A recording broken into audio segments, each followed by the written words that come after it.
guys, welcome to a short but final video on this 1958 Chevrolet. So if you're new to the channel, 10 years ago I had a beautiful 58 and then I sold it because I was in college. You can only have one car at a time. And then I bought this on an impulse and it didn't do any of the things it was supposed to do. Didn't run, didn't drive, didn't stop. So the last 6 months, spent a lot of time getting it to do all of those things. And today is going to be its final day here at my shop because it is sold and it is going to Sweden. So what we're going to do today is basically just clean it up, put all the parts that we can in the trunk. But what I want to do is show you how much better this car runs after doing an ignition tune-up. So in the previous videos you guys saw that whenever I revved the engine, it was kind of had a bit of a hesitation, and one of the things that helped a lot was doing, well, just the basics. So cap, rotor, plugs, and wires. So the main thing that was an issue with those is that the spark plug wires, the old ones were so old, is that the rubber didn't grip on the cap anymore, and they were just jiggling around. So it was like random misfire on all the cylinders all the time, especially under load. Now it runs a whole lot better. Let's put the battery in it and let's pull this old girl out. We're gonna have to probably zip tie this battery in for the trip over across to Sweden.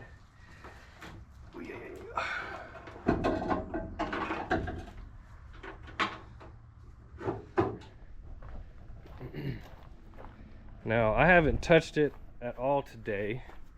Last time I ran it was probably about a week ago. Somebody else was interested in it, but I'm hoping it'll fire right up. Oh, yeah. All right, I can barely fit with that door.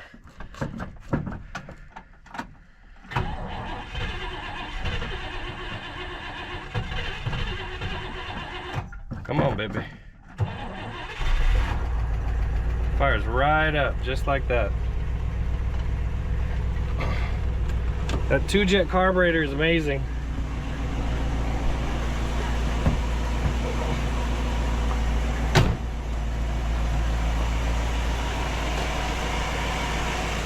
Literally sitting since the year I was born, and after just basic maintenance, oil, ignition, fuel, it just runs like a top. No smoke, no ticking, anything like that. It's awesome. There might be a little bit of blow by, but again, the car doesn't have very many miles on it for the last 36 years. So yeah, this is how it runs. So we're gonna pull it out. We're gonna check the air in the tires. We're gonna top off all the fluids, and then we're gonna fill the trunk full of the parts that go in this car, and then we'll send it on its way to Sweden. Hey Bear, bro, you're gonna have to move, dude. You're gonna get run over.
It is kind of trippy with that hole in the floor as we drive, but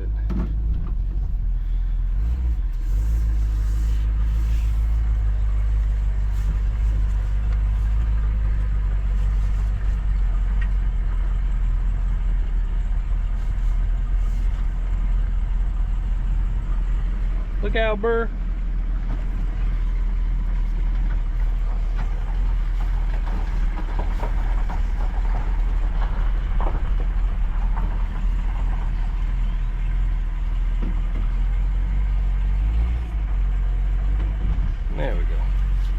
Bel-Air's reverse.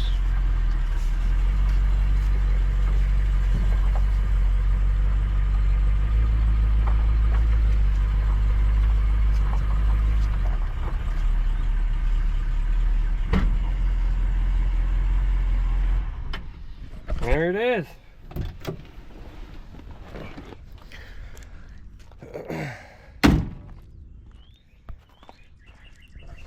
These 283s always amaze me on just how they just always go. There's always no problems with it. But anyway, let's go ahead. We'll check the fluids. We'll load the trunk. I need to get some stuff out of the trunk, put stuff in the trunk, and go from there. All right, one thing I really never got around to doing was cleaning out the trunk, vacuum it out. So we'll make it nice for the guys over in Sweden. I think I'll let them keep this license plate since it is original to the car. The fuel pump, they can keep that. So that's the replacement that didn't work. Here's an original that was still in the trunk. I think I'm gonna throw the funnel away for them. I think they want that. But anyway, most of the stuff in here really isn't not really worth keeping. They can have these door handle springs. I always thought that this was cool, the Kmart air filter from a bygone era. Back when the car was parked in the 90s, this is probably pretty common. All right, more trunk insulation. This, I believe, is the arm to hold the spare tire in, so we'll let them keep that too. And then just a bunch more trash. So we'll vacuum it up and get it clean. All right, here inside the car, we have a few things. So that is an extra headlight bezel. That's actually from my original 58. I just never, it's been on my wall for years, and it's like, you can just have it. We have, let's see, here on this other side, I know that I have the battery hold down, which for the trip, I think I'm just gonna zip tie it. They can have that for the car.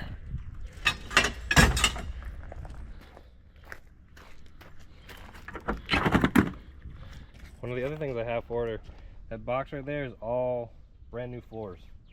The car needs floors pretty bad, so I bought it, was gonna do it. You know how that goes. The one piece of trim that this car is missing is on the driver's side door, and I actually was able to find it. It was expensive, but it is here. So we'll stick that in there. We also have, I bought this seat to replace the other one, and with those parts, these headlight bezels came in with it, which had good wiring, which was kind of the reason I wanted it, was for the wiring. But those can go in there. And of course we have extra hubcaps.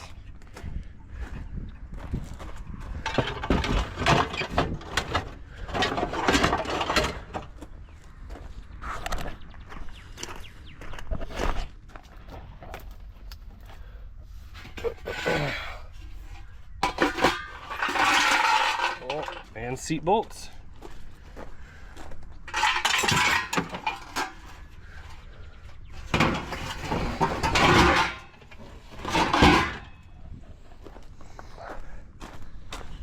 And all this extra wiring. I mean, most of this was extra from the online harness I bought. Again, in Sweden, that stuff's got to be hard to find, so there's some extra for that. And then I think, I'm not sure what this is. This is transmission lines, maybe? I don't know. I don't know. And then we had extra seals and looks like some exhaust hangers. It's funny, I'm pretty sure I put all this stuff in here, but it's been a few months and I don't remember. But they get it all. Oh, cool. All right. Now it's time to check the fluids, air up the tires, and send it on its way.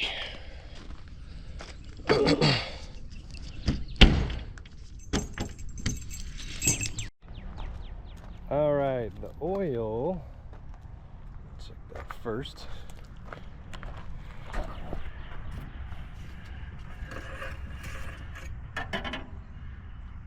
Might need to add some.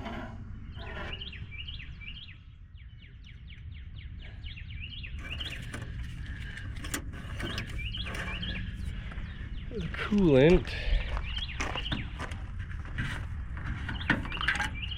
Looks great, right to where it should be. And then the transmission, I recently filled that. I'm not going to check that because it goes into gear right away, so we'll be fine with that. So in the last videos, I didn't show this because I know I didn't record it, but the car did get 4 new tires all the way around. I was actually able to save the chrome steelies that were on this car, and one of the reasons I did is because the stock hubcaps fit perfectly. So I painted the edges, and then there's the hubcaps. The other 2 are in the trunk. They keep falling off because there's factory caps or reproduction. One of them is reproduction, and so we're just going to leave it off. But no, they turned out really well, and I didn't have to buy wheels for it, which in the beginning I thought I was, because it was just so hodgepodge. 2 in the front, 2 in the back were different. But I also put on new shocks on it. You can see the new shock absorbers there. Those shocks were the ones from Kmart. Then got new shocks in the front too. But now we're ready to go. We're waiting for the truck, and we'll see you when it gets here.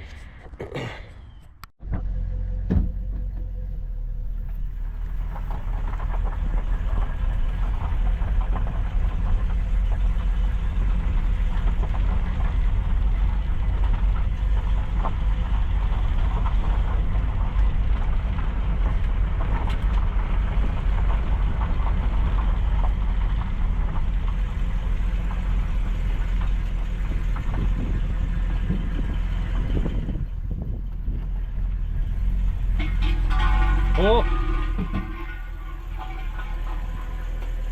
last one. So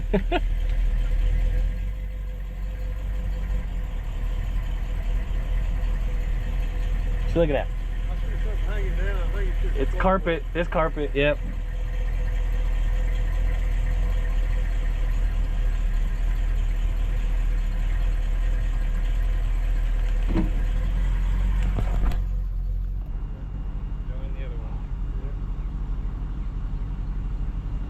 Pop this other one off? You might as well. Yeah. You might as well. Better lose it on the highway. Yeah. But here's the whole box of all the stuff. Yeah. Every 58 part I have, even ones from my old one I threw in there. Extra headlight bezel. I figure in Sweden y'all don't have that stuff, so.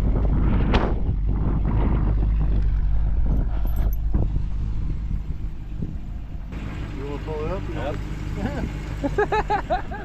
You said nope. Nope.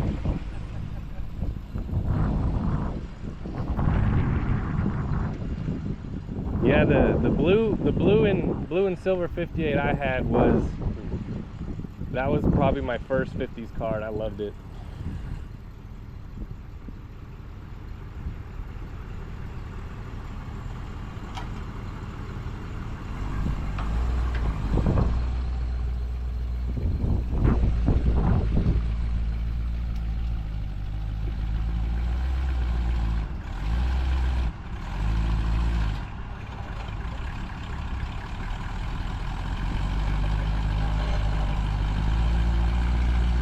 Look at that, perfect.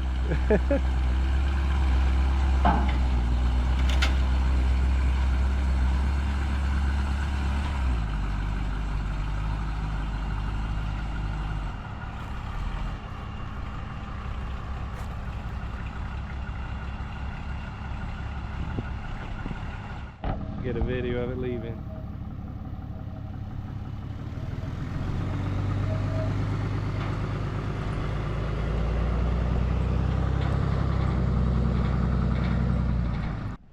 Alright guys, there you have it. I have a big empty space where the car used to be. So, to end this video, we're going to talk about one thing. I'm sure in the comments I'll get the, oh, don't send the cars to Sweden, they'll never come back and we'll never have any more. And, well, people in Sweden, they take care of the cars. Nobody in Sweden leaves these cars outside for 30 years in a field like this one was. So, Some people might not like it, but I personally think that having a car go to Sweden is basically like a golden ticket. Like Charlie Bucket and Willy Wonka, man. Like, that car is going to be loved and taken care of for the rest of forever. Those guys in Sweden, they always love those cars and they will always take care of them. And that car will never be outside ever again in its whole entire life. So, alright guys, well, thanks for watching. It's been a little spotty on videos. I know I've been kind of scrambling, trying to figure out what to do next, since the last car that I bought was a no-go when it comes to videos. So, we'll see you guys in the next one.